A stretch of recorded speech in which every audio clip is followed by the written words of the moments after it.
Hello, everybody. We're going to get started now. Welcome to Full Sail. And my name is Dave Dean. I'm the department chair for live productions, which is within the show production bachelor's degree. And today we're very proud to present a guest who was a Full Sail Hall of Fame inductee in 2011, who's worked with numerous artists, including No Doubt, Blur, Pink. Also did some live stuff with Madonna. So I'm pleased to present Mr. Sean Spuehler.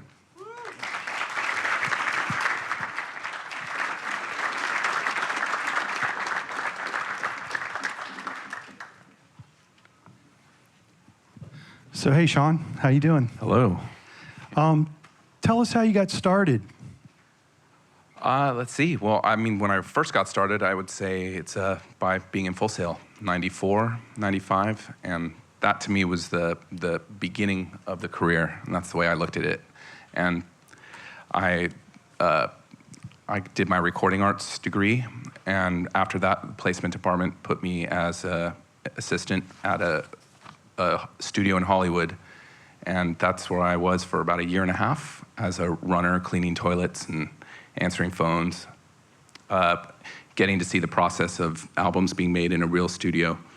And from there, I got a job with a record producer who was using Pro Tools for the first time, was really using it to do recording and mixing, and it was just kind of the beginning of the Pro Tools era. And it was a Full Sail student that I worked with at my first studio that is the one that got me the job. So you could say that the best contacts that you have are yourselves right now, because that's what got me that job. And from there, I worked for that producer for a while. He'd done Mariah Carey's first album, and it was like Pro Tools boot camp. And I started becoming a Pro Tools engineer, almost like a doctor, going into studios and fixing vocals and recording albums. And from that, I got a call to work on Madonna's Ray of Light album, and that was a pretty lucky call. And from there, I met the producer of that. His name's William Orbit, and he and I worked on albums after that for about 4 or 5 years, and I got to work. Got to go to London and do Blur's whole album, and with No Doubt, Dido, and some Pink, and some Limp Bizkit stuff, and many others. But from that experience, Madonna asked if I would go out on the road with her as somebody who, from a studio background, could mix her vocal sound while she's performing. Doing the mix, basically a monitor engineer, but pretty specifically for her vocals and vocal effects. And in between that, with the studio, I'm also a musician. So the whole album process, as a Pro Tools guy, you're really not just engineering, and you're arranging and editing, and you're making comping decisions, and where should the guitar be, and you're really shaping the album. And there's not much difference between that and writing your own stuff. You're doing the exact same thing. And so I decided to do writing for commercials and TV and music libraries, and that's kind of what I'm doing right now, even though I was on tour all of last year. So I'm kind of recovering from that, and now I'm back into it. Yeah, we were talking backstage about some of the aspects of doing the Madonna thing. Amazing to have two different monitor engineers working together, and you did some very specific things just for her vocals that were kind of unorthodox and unique. Could you explain some of that, how you had that set up, and what was the idea behind it? What was she after? Yeah, I guess I approached it from a studio aspect, and whereas most of the effects would be a big rack of hardware gear, and so I use Logic as not for any playback, but just as running her vocal through, doing the EQ and compression there, and then bringing that back to the desk and sending that to the Logic session with delays, reverbs, distortion, all vocal spread, and all of that coming back to a mixing board where I can do it live. And each Logic session, I would have about 23 sessions up at the same time, and whatever's up front is what was active. So for each song that she's performing, let's say it's Vogue, it's 112 BPM, and so it's the right tempo, all the delays are in the right time, the different reverbs that will be on that. So each, approaching it from like a software, coming from a software area where you can get it and it's going to be the same every time because she wants it to be the same. So it just made the most sense, and I guess not a lot of people were doing that at the time, but it worked out great. So I work next to I would call him a proper monitor engineer, because I'm definitely not. But the monitor engineer would design the whole system, which is pretty complicated, having the mix for all the band members and for her, how the music's going, and I would just be in control of the vocals. And the background vocals, anything that had a live mic would come through my Logic system and back to the mixing desk, and I would have to perform that live. And essentially, in the live environment compared to the studio, you are dealing with so much ambience in an arena or in a stadium, and all that sound's coming back into the mic, which is really sensitive. And it's kind of a battle between having it, her wanting it bright and compressed, but then that makes the ambience that much crazier. So I'm kind of riding her main drive signal as a compressor itself. When she's not singing, it's kind of bringing it down, and when she is singing, bringing it up, and with all the other effects, trying to make it so she's not swimming in reverb, that she can actually hear the rest of the music. And it's a lot of pressure, because if she doesn't like that, then she's not enjoying the show. So, but yeah, it's exciting. It's fun seeing the energy from all the people, the 50,000 people screaming. That's another thing, screamers down a mic. But Yeah, unfortunately, those big venues have lots, like 8-second reverb decay you have to fight. yeah, How was the culture shock going from, say, the studio to traveling and dealing with all the live stuff? yeah, two different worlds. I mean, both are like a family. In the studio, it's a very small family, very intense. It's you and the producer, another engineer, and the artist. And on the road, you're with 100, 150 people, so it's a much bigger family. But it's an incredible. Both are incredible experiences. But on the road, you definitely bond with a lot of different people. It's like you're going to war together every show. So you get to bond and be in different cities around the world, and it's just an incredible experience, I have to say. Yeah, you do a lot of traveling, a lot of airports, huh? Yep. The next thing I wanted to talk about was how you've worked with a lot of big artists, big name artists. Like what is your approach to establishing rapport? It's got to be intimidating at first if you're called in with Madonna, say, to discuss musical things. What was your approach for someone first starting out that will experience that eventually? Yeah.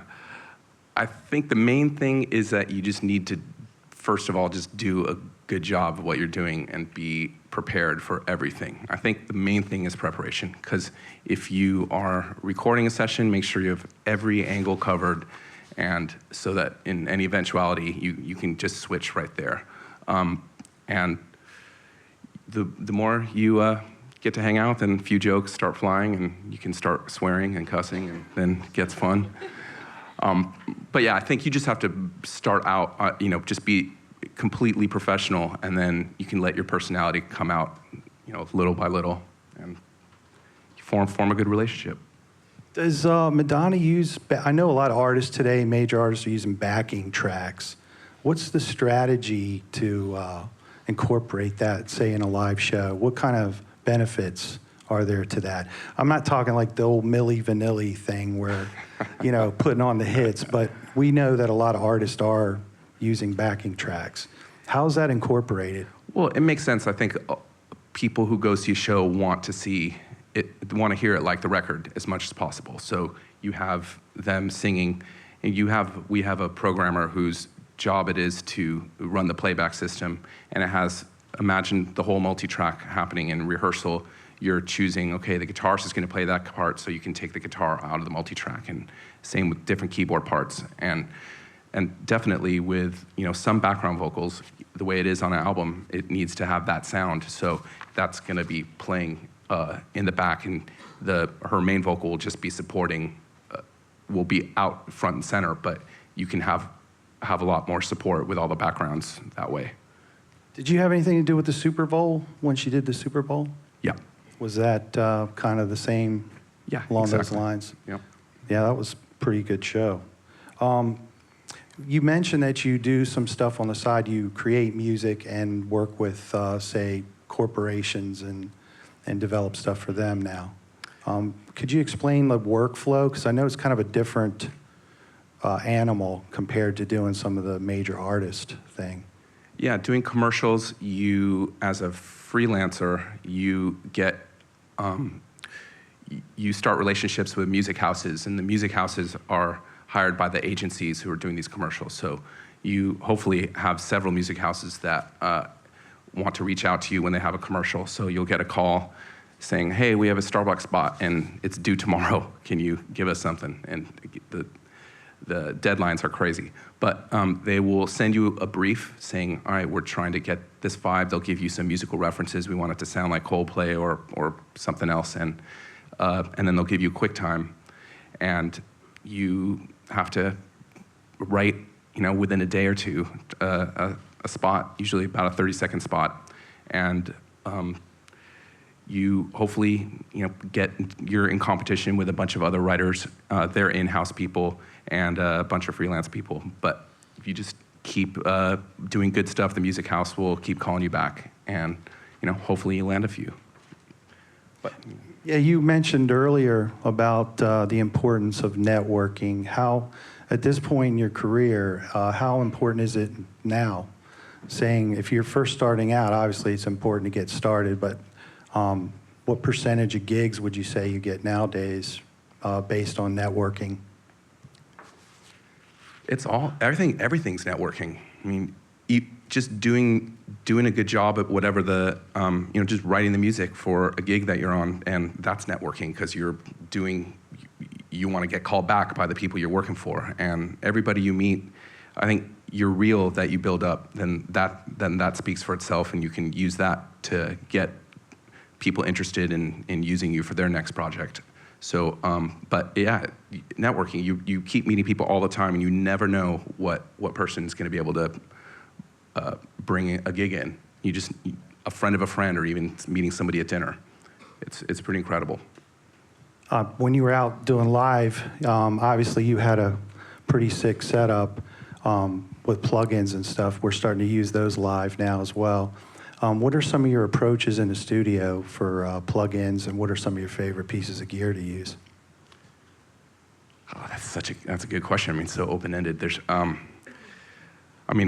the wave stuff is just kind of all very standard and great. Plugins, the synth plugins, I love like Omnisphere and Stylus just for writing. And there's just the Sound Toys stuff kind of messes the sound up pretty. You can do some really interesting things with that, with the filters and the delays. But within Logic, you'd be surprised how like the stock plugins are so musical. Like the EQ and the compressor, is pretty amazing. And I don't know if you guys are big Logic users. I think that's part of what you're doing. But like checking out the channel strips that they have, which are the sounds that are sort of pre-made, that they'll have a bunch of effects, and you can just go through, and when there's something that you really like, you can see, okay, they're putting a limiter there. But the stock stuff in Logic is pretty amazing, I have to say. Cool. Do you have a certain process as far as recording, what type of microphones you use, and what are some of your favorite microphones?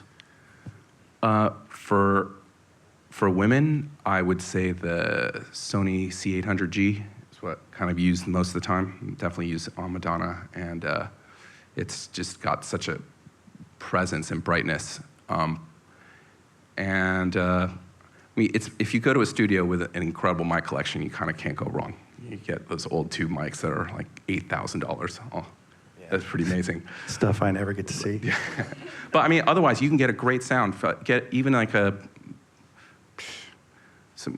some Rhodes mics, the condensers are like $300-400. You can get a great sound. And obviously, what you're doing after the fact, if you just get a good signal in, you can manipulate it in so many different ways. It's as long as you just get a good signal in, and just even a cheaper condenser mic worked. I mean, we've just a lot of our commercials were have my sister sing or some other people sing, and it's great. And a good mic pre, that's kind of key as well. So like an Avalon 737 or some Focusrite stuff, that's pretty important. But, So not application specific, just whatever you get your hands on, basically. Yep. But I would get if I was building something from scratch, other than your computer and making sure Pro Tools and Logic's not crashing, I would invest in a mic, and it doesn't have to be super expensive, and a mic pre. Those would be the two things to start off with. You mentioned earlier how you got started. Your story was kind of a fortunate stream of events. For the students out here that want to get started, what kind of advice would you give them to get their name out there and get their careers rolling? The way I always think of it is that when you're starting, don't think you know everything. You got to go out there and just learn from the people around you that have been doing it, and just do a great job. Whether it's something cool where they say, "Hey, comp this vocal," or it's can you get me a bagel? Whatever it is, you got to do it and just do a great job at whatever it is. And you're gonna learn so much from the people around you and stuff that you had no idea, just different techniques. And I think that when luck is concerned, I call it earned luck. That everything that you do, you just do a great job, be cool, and just inevitably people are going to want to use you for another gig. And so you earn that to get into that position. I always think about how lucky I was to be at the time to get this gig with this producer or be on Madonna's album. But the reason I got there is because I forged all these relationships, and so you have to get lucky, but you earn it. Yeah, that's true. A lot of hard work. I guess what's next for you? What do you enjoy doing most now? Writing. I'm going to really try and focus in on writing. So just really doing a lot of library stuff, as well as commercials and TV, and we'll see. I mean, touring for a whole year takes a lot out of you, so I'm just still kind of chilling out. That's what's fun to be here this week. Yeah, I can relate. Yeah, touring is rough. So is it hard when you're doing your own music and engineering your own stuff? Is it you get too much inside of it, or is that actually a benefit? It's a benefit, but also I think what's big is collaborating with people, and especially for commercials, sometimes you're being asked to do stuff that's not your strength. Like guitar is not my strength. I can play a little bit. But so you can have a friend who's a guitar player, or another programmer who's better at dance beats. Whatever it is, I think collaborating is amazing. And I think you get better work if you collaborate with somebody.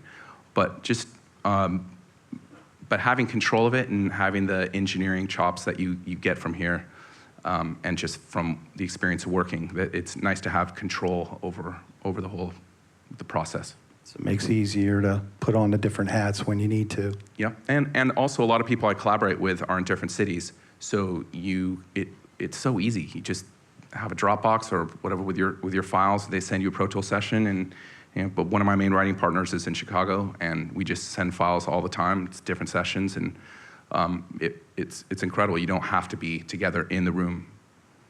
Yep. Technology's awesome, huh? Why don't we open it up for questions? Anybody have any questions? Do we have the mics ready? Here come the guys. Hi there. There we go. My name is Anthony. I'm in the Recording Engineering Associates program. I've noticed that a lot of students here, including myself, we develop these expectations through stories from guests like yourself tell or speakers tell.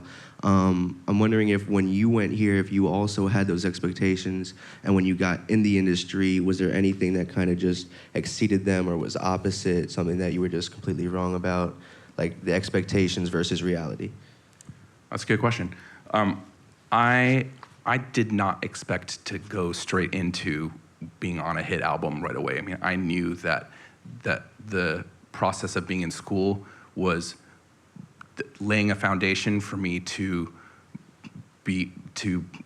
even clean toilets, and just to put me in a situation where I was around people who were making music and being in the studio.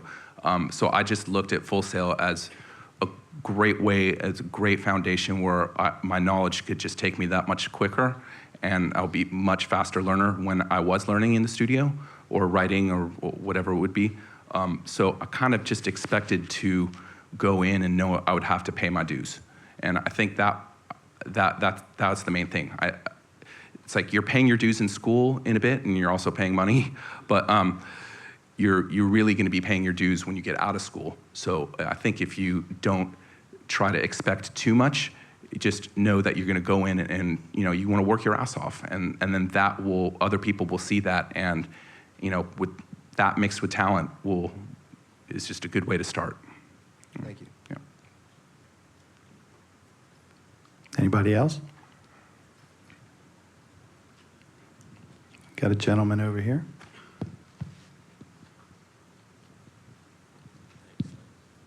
Hey, my name is Justin Black. I'm in recording arts, bachelor's, and I just wanted to know, kind of open-ended question, what's your motivation? What motivates you to get up every morning and do what you do?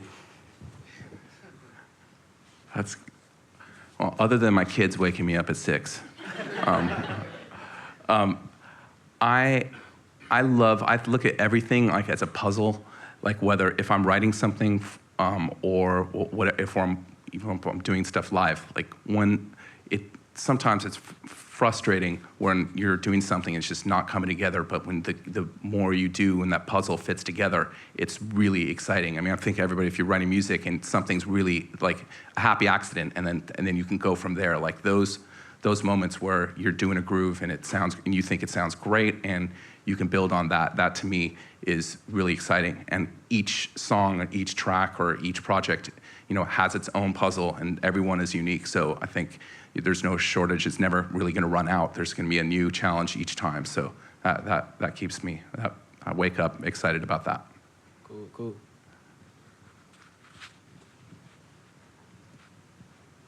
Anybody else? So, Sean, I'm a live guy. I know we all have our road stories. Do you have any funny or interesting stories on during your travels with Madonna? I know she put you in an awkward monitor position the first time out. Yeah, first tour, she put me in the front center of the stage. So, which when they did that, everybody's like, "You never put a monitor console there." So I was literally, the front row was behind me. And so that it was my first really big tour with her, so she could really tell me without saying any words how she felt. It was pretty crazy. And then in Vegas, being right next to the front row with the high rollers, after the show was over, this guy came up to me and said, "I'll give you $10,000," and he showed me the cash if he could go back and meet her. And so I'm like, "I'm sorry, she's long gone. You can give me 5 and you can meet the band." Well, I actually told her about that the next show, and she just said, "All right, make it 500,000 and we'll split it."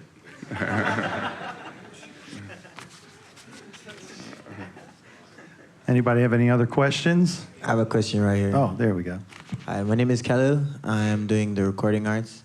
Between being an engineer live and in the studio, and also a musician, which would you say is, I guess, the one you're best at and the one you're least good at? And how do you deal with that? Just, while you're engineering, when you get musical ideas, how do you stay on your toes doing all of that, So how do I? Just how do you battle between, I guess, just constantly, well, you just finished touring, you said. Yeah. So now you're doing your music. Yep. But while you were on the road, like when you got ideas or stuff like that, I mean. Yeah, that's a good question. I had a laptop, and I had a little MIDI keyboard, and I would be in hotel rooms and I would keep having ideas, and so, which is actually fun because I'm about to kind of hear a lot of those that I did on the road. And I didn't have to finish stuff, but I just put a lot of ideas while I was out there, and I had Logic and Ableton and Reason, and just would come up with different grooves while I was out there. So it was that's how I would kind of balance both, make the road more tolerable. Anybody else? Question, Sean. There he is. Hi, right here in the back. Steve, I'm one of the instructors. I was really interested in the technical side of the plugins and the Logic sessions you were using for Madonna. I know that she uses in-ear monitors, and if you're taking the signal and it's running through your laptop and then it's coming back into the console, I would imagine there's significant latency that's happening. How does that affect her ears if she's singing and it's a millisecond behind or more because of plugins and whatnot? Yeah, I hear you. The latency isn't that bad, and we have it in Logic. You just set the buffer to the lowest setting to 32, and it's pretty negligible for we were using a Focusrite Liquid channel, which was a digital piece of gear on a tour before, and between that and what we were doing, there was you could hear some stuff, and so we got rid of that. But generally speaking, the chain of her vocal splitting in, going from the computer right to the desk was pretty good. And then I'm putting a vocal spread on, which is not the vocal spread plugin, but in Logic it's called sample delay, and it's delaying each side by a few certain samples, so you get kind of a stereo effect that way. So in a way, having a little latency kind of spreads the voice a bit. Gotcha. But the dry signal, though, it isn't too much. There are some plugins that we put on the main vocal that would just make it unusable. So if on the main channel, we would make it as the less latency as possible, and then it worked out surprisingly. Was it the same effects for her ears that were getting sent to the front of house? They're sharing? The front of house guy would probably use my delays. In her ears, she needs it brighter and a little more compressed than what would work coming out for a PA. Because for her, to have that bright sound, if you did that in the PA, you just get feedback the whole time. So the front of house engineer would use my sort of spot delays and then he wouldn't have to worry about it. So on certain words, when I'm punching in a little, delay that goes on her voice on certain words, so I think he would just have those channels up. He would use a reverb that would work better for that, because my reverb is going to be pretty big in her ears, and of course you have the room, which is reverb enough, and also like little distortion sounds kind of better in the ear than out in the house. But he could kind of pick and choose what he wanted to do, and that we rehearsed for 3 months. So a lot of that process is knowing what he could use and what not during that process. Nice. And in her mix, primarily her vocal, does she have a kind of a wide range of everything?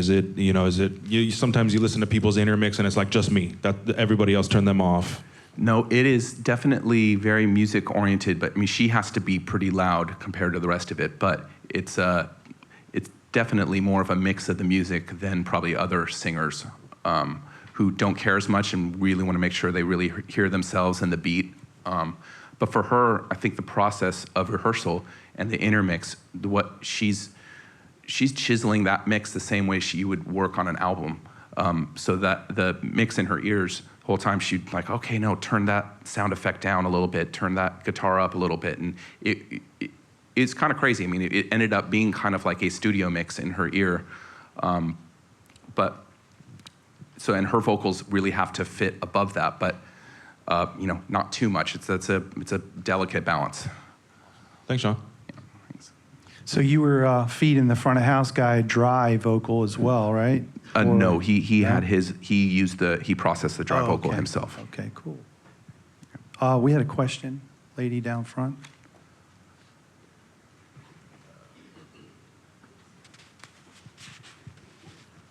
My name is Brittany Young. I'm an employee and future student. My question is, what has been your greatest failure and how did it enhance your life?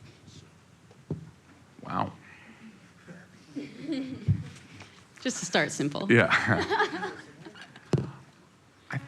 I think on the writing front, when you're creating stuff from yourself and you're putting yourself out there for these commercials, and I've thought so many times, I'm like, I just killed it. It's perfect, and then either get no response or it's not right, or I think when in the writing, when it's really personal and they're not responding or it just doesn't land, I think there was a big stretch where I went through a pretty dry stretch where it just kept going, and it wasn't happening, and I just had to kind of make my resolve stronger. And then at the same time, I thought, okay, shit, I've got a library that I'm building up as well. And it turns out that some commercials that did happen, I would refer back to those tracks that didn't make it as the basis for future tracks. So nothing was wasted, but there was definitely a hard period where you're putting yourself and you're putting your music out there and not getting much of a response, and you just got to keep going. Thank you. Anybody else? Here's a couple questions over there.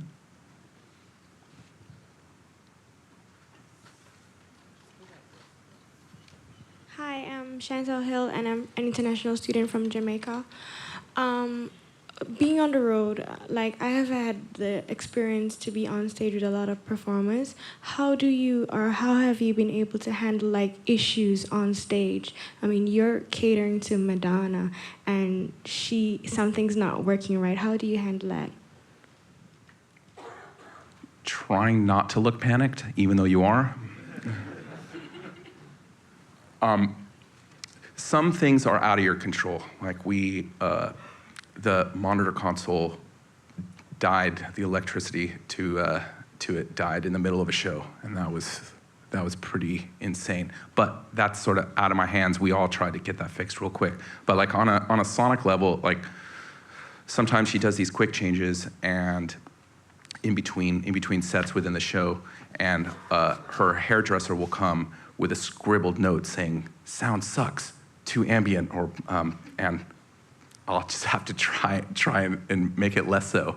I mean, I think after this is like my 4th or 5th tour with her, plus numerous other things, I feel like I know what she wants, and when you have to determine whether it's just something in her head or if it's a real problem. And if it's a real problem, I mean, I'm always going to try and fix it no matter what. But you kind of have to, when she brings something up or is really unhappy, you can't like jump. You have to sort of be calm and figure, okay, don't go crazy and changing things too much, because this has generally worked for most of the tour. So different venues sound different, and some places are just really ambient. If the front of house guy has the PA up more than he does, you wouldn't believe how much that affects the ears. So you kind of have to take all of that into consideration and just try and be calm. And luckily, I think there's a trust level with her now that it's been going on for a while.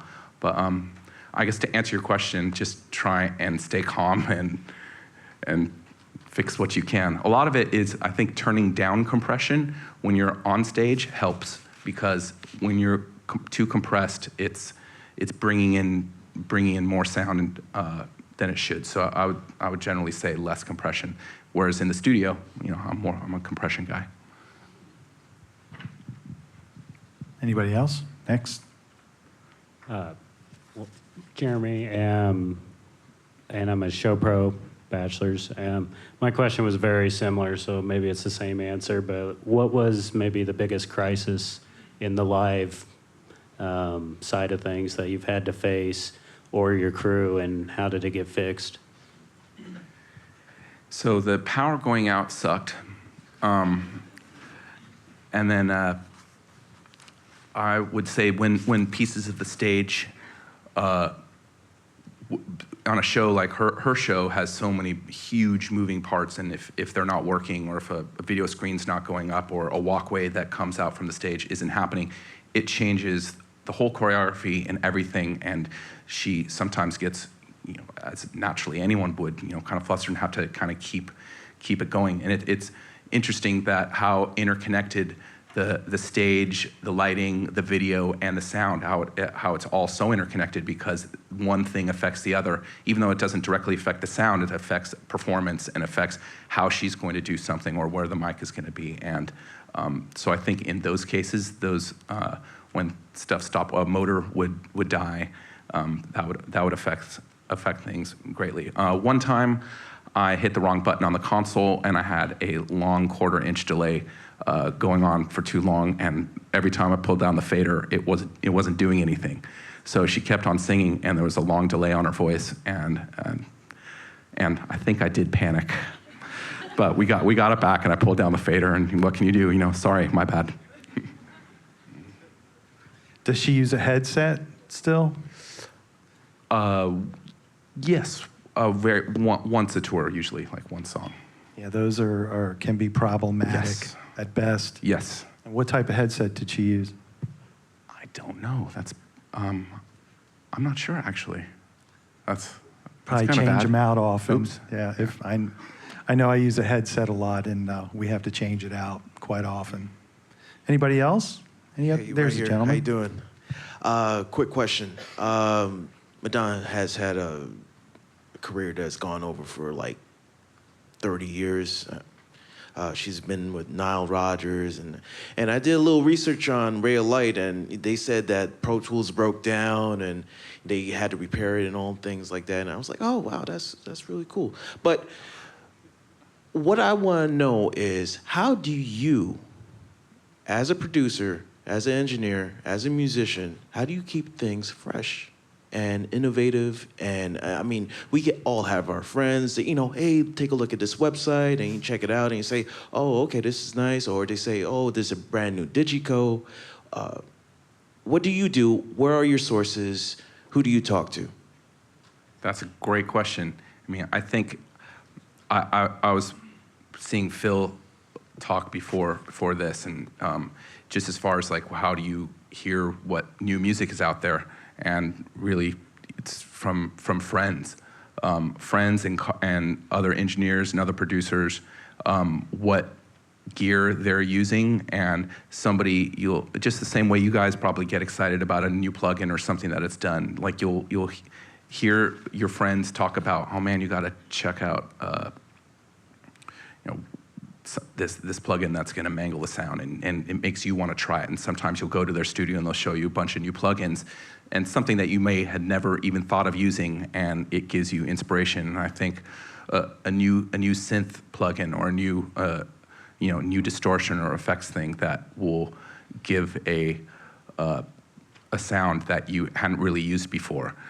So I think really your friends and what you're hearing on the radio and talking about it with them, and will get you excited about new kinds of sounds. I mean, that's kind of a stock answer, but how.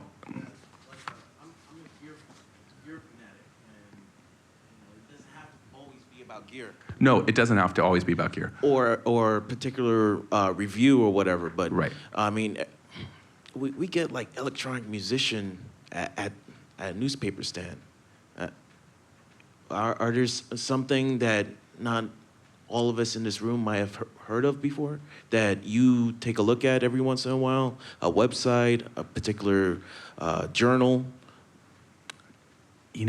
Less. I think when I was a student and kind of starting out, I was reading a lot of magazines, and now I don't really do that as much. And it's really more of the interaction with people that I'm learning about new stuff, and really too, being in the studio with somebody like who's a friend who's a DJ and is doing. I remember years ago and seeing him side chaining. Using the compressor and using the side chain to make the music breathe, and using all that. Like I was like, oh shit, I could do that. That's not that hard. And that's commonplace now. But back when that was starting, I learned that through seeing my friend do it, and it made me experiment. And I think that's when you are writing, when you're checking out gear or plugins or just want a new sound. You are experimenting basically, and so better to get the tips from some people you trust and know, and you're doing the same to them. Okay, great. Thank you so much. Got the lady in the back.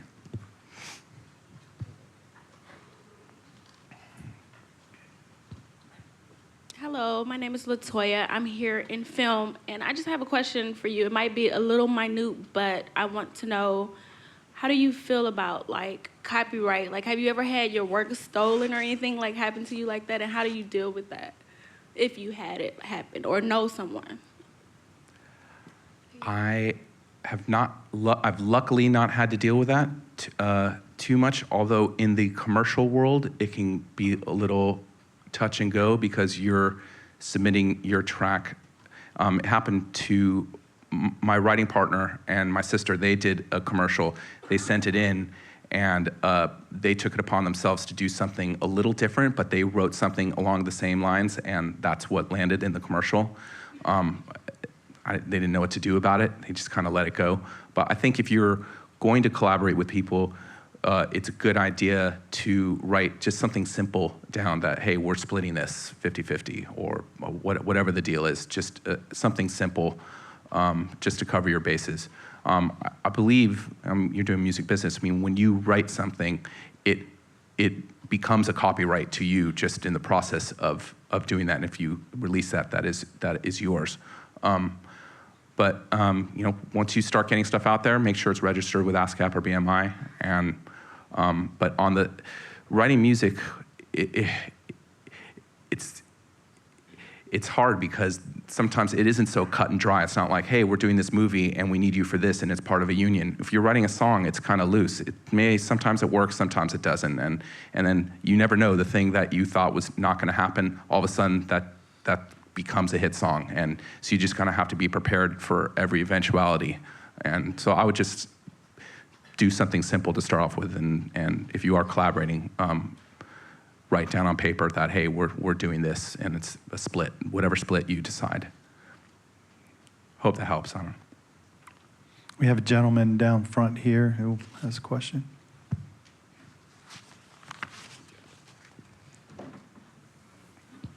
Hi, my name is Alejandro. I'm from Colombia. I used to work for cruise ships and in a recording studio, and I always have this question. I used to do a lot of freelance, and I wanted to ask you, how do you handle business side and the creative part? Because sometimes I get gigs that I'll get paid really good, but it's not really what I want to do. I prefer to have more like a job in a studio. So how do you handle both sides, like creativity and business? As far as handling the business, as long as you say upfront that you agree upon what you're getting paid, then you can kind of put that aside because you know what you're getting paid, so you can just be creative. You know, I mean, if you're unhappy with what you're getting paid, that's your decision to do it or not. Yeah, I say it because sometimes you'll get people that will tell you, okay, do this for this big artist, right? But there's low budget. Right. How do you tell them like and go and tell them like okay, I'm willing to do it, but it's I'm charging what I charge, like, you know what? This is what's tough with music lately, and I think you will end up doing a lot of stuff on spec. It's just no way around it, because a lot of times you're doing something that may not really happen, so there isn't really a budget if your thing isn't really happening yet. If they decide to go with your song or for something, then great, then you're going to get paid. But a lot of stuff, unfortunately, is on spec, and I think you're going to have to know that going in. That, and then at some point find that balance, be saying, you know, if you can draw the line, I'm not going to do anything on spec anymore. But a lot of commercials are done on spec or for a pretty small demo fee. And it's probably worth starting to, you know, you'll kind of gauge which ones have a better chance of being real, or which ones they're just kind of fishing and you're just, probably nothing's going to happen. You'll be able to gauge as it goes along. But especially when you're starting, you're going to be doing stuff on spec. Okay, thank you. Anybody on this side? No? Is that it? Oh, here's the gentleman.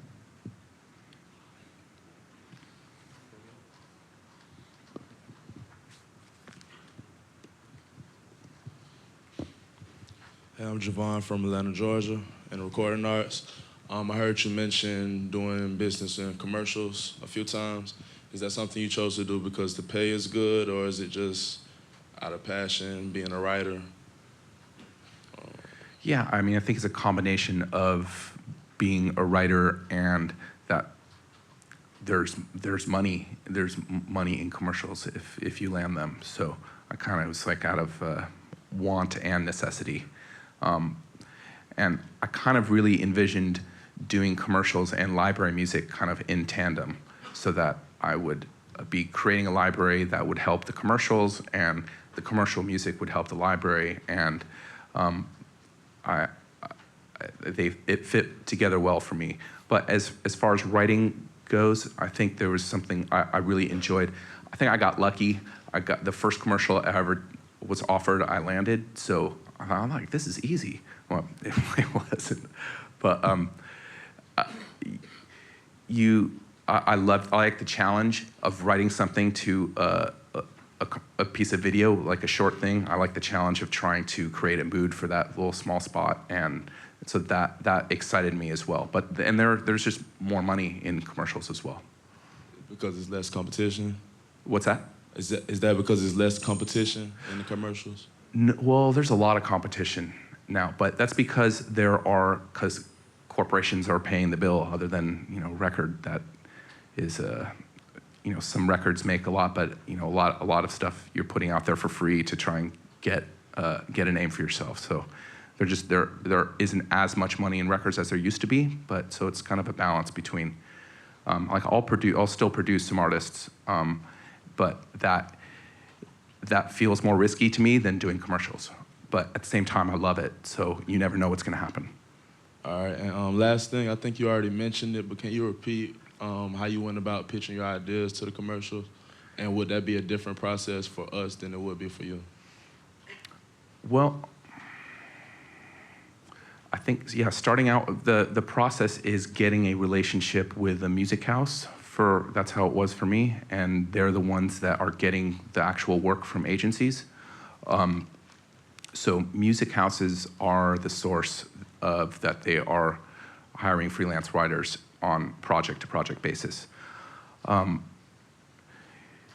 If you meet people who are actually doing commercials, like let's say I'm doing some stuff, I'm always open to collaborating with people. So maybe if you find someone, even like me, you can be a part of somebody who's already kind of has their foot in the door, so you can get in that way as well.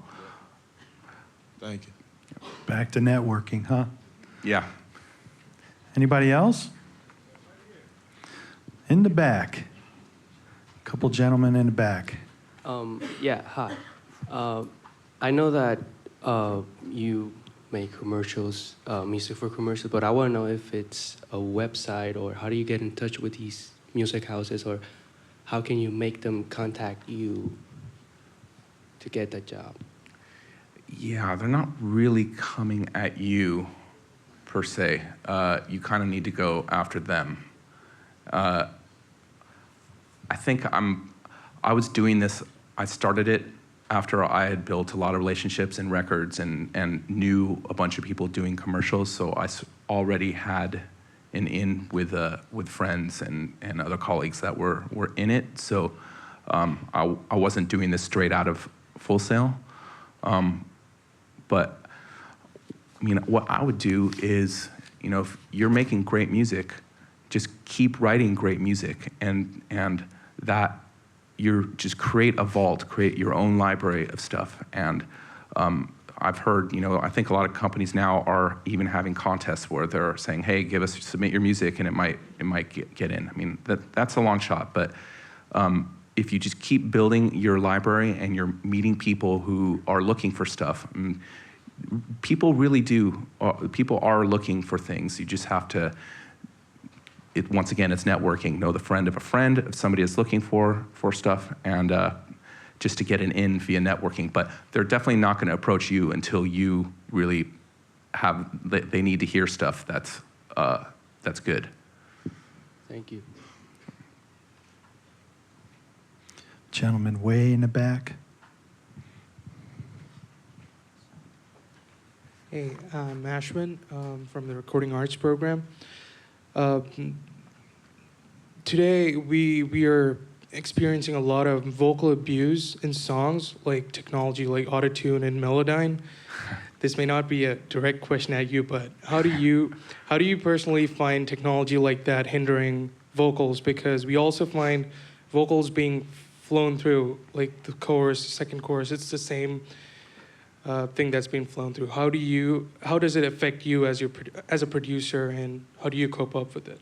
Well, that's a great question. I mean, yeah, there's a lot of music being kind of churned out, and they're straight lining Melodyne and autotune, and I mean, it's a sound. I mean, I don't particularly like it. Sometimes it works, but I mean, the way I like to approach it, I use Melodyne a lot, but I try and get the most natural vocal from it, so it doesn't seem tuned. I know, I mean, that's the goal pretty much, but I really do approach it that way.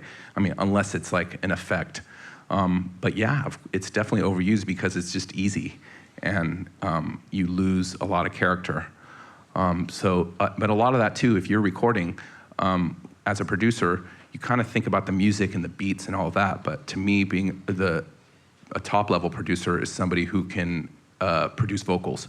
And producing a great vocal take, you're kind of a psychologist, and there's so many nuances in a good vocal that just seem natural, but they're actually, crafted and produced really well. So a lot of it is like getting a really good vocal take out of somebody, and comping, having them record a bunch of stuff, and then it's how you're going to comp that vocal together that will make it into the kind of vocal that you're looking for. But yeah, it is overused, and that's just part of pop music today.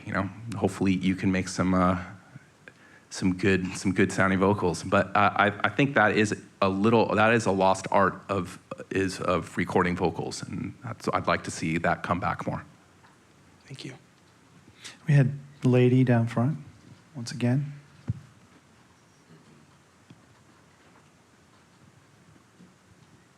Thank you again. My question is, who were you before you found Full Sail, and what was that discovering moment? How did you find us? I had graduated from four-year college with a political science degree, and I worked in an account. Do you remember the TV show Unsolved Mysteries? Yeah. I was on their accounting department. But I always played music, always played in bands, and I was always interested in recording. And I had a Walkman when I was growing up and listening to music every night. I was so interested in it. And I think after being in an accounting department, realizing this is what I always wanted to do, I was like, fuck, let's go for it. And then I looked for schools, and Full Sail was the best one out there. So I kind of took my car and drove out here. Excellent, thank you. Yeah. Anyone else? Okay. Hi, Sean. I'm Ryan. I just have, I wonder if you could break down your schedule for us a little bit. So, because it's kind of hard to understand maybe how often you go back and forth between commercial work and your touring and your studio work and that life. So could you break down just kind of a typical day or a typical week in your life, and maybe like starting with this week, like give us an idea of what you're about to approach in the coming week or the coming month? Because obviously not everything is right in front of you. A lot of things are spur of the moment, but as much as you can kind of explain what your daily or weekly life is like. Sure. It's cut and dry when it comes to the touring. So when the touring's happening, then it's the tour, and Madonna's the only person I tour with. So that's when I did the first one, I thought that was gonna be the only one I ever did, and then she happened to go out every few years. So that. It's a curse and a blessing, because it's not what I want to do for my whole career, but it takes you out of the game for a bit, but it's such an amazing experience, and you do meet so many people. So when I'm out on the road, it's that's a known quantity, and then when I'm back, I will, if I'm approaching the commercial world, then in a week I'll be emailing and calling music houses, letting them know that I'm around. I will have a library or 2 library albums that I have going on that if nothing else is happening, I'll be writing for that. And then when commercials come, then I'll just drop that and work on a commercial. That's typically when I'm in this mode that how it kind of goes at the moment. So then, if it's not too personal, could you describe a little bit about how you kind of set up your finances to deal with that some? Because obviously you come off of a consistent gig for maybe several months of a touring gig or something. Now you're kind of off. So how do you prepare for being off and filling that time? It's a great question. I mean, I think that the touring pays for the off time that it allows me to be freelance, so that I can go through a leaner time to begin with, or if there are stretches in there. So I can save a lot during the tour. And when it comes down to the writing aspect, it is so freelance and up and down. I mean, if you can hit something and then that will pay for a bit. So I definitely like the consistency of the paycheck coming every 2 weeks on a tour. I can't lie. Per diem. It's not a bad. Those are 2 great words together. I think you're just balancing out the unknown within the freelance world and the financial uncertainties with the creativity and excitement that it brings. And so I kind of I can live with that as long as I'm landing enough to pay the bills. And then you never know. You keep writing and hoping that one of them it really hits. Hope that answers. Sure. Thank you. Yes, it's great. Got a gentleman down here in the front. Hi, I heard you mention that you're an accountant for the TV show Unsolved Mysteries or something like that. But as far as you getting to the point that you are in your life right now, was it being the accountant for the people that you had already knew that's somewhat has, like, it relates to the industry, or was it Full Sail, or actually you graduating from Full Sail to get to the point to where you are in life right now? So was it Full Sail or was it the people that you had already knew before you come to Full Sail? No, it was the accounting thing was totally separate and different. It was, more than Full Sail, it was my decision that I was going to commit to doing this. And once I made that decision,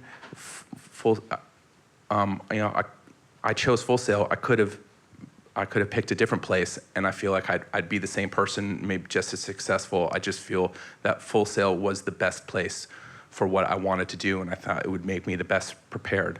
But it was really the experience in Full Sail, the contacts that I make with the fellow. I mean, honestly, the students in your class are amazing contacts because I remember working in the first studio I was at, the engineers would say, the cartage guys, the cartage are the people that bring in the drum sets and all the gear from the rental places.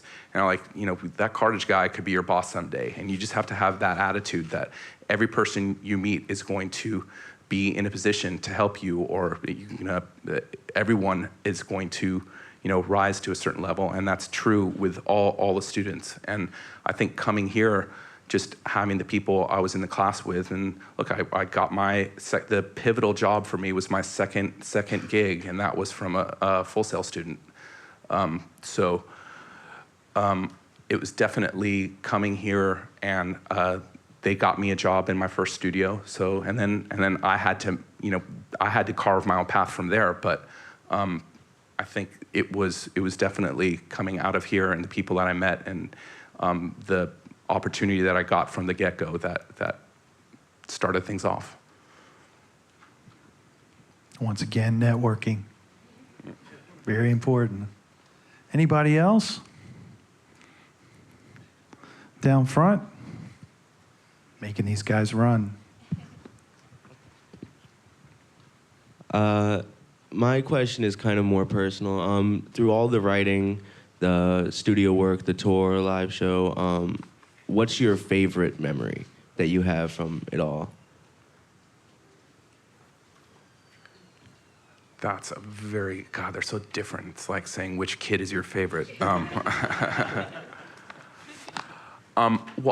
I'd have to say I'd like to make a two-part, because the touring, being on a Madonna tour, playing in front of, there was one show, it was like 90,000 people in an airfield in Finland, and it was amazing, and just seeing a crowd of people jumping up and down, and it was like, there were like goosebumps, and just being a part of that, and just seeing how excited people were around the hotels you were staying at. I mean, it was an amazing feeling. But there's also an amazing feeling for me when I was first working on her record and on Blur's record, and going through this, crazy process and seeing these songs grow into an album, and then hearing that. I remember going home and hearing for the first time on the radio, and feeling such a joy and pleasure and accomplishment of being a part of that. That felt amazing. So I'd say kind of both. Anybody else? Okay, well, I'd like to thank Sean for coming out today. Really amazing insight. Appreciate it. Everybody give him a round of applause. Thank you.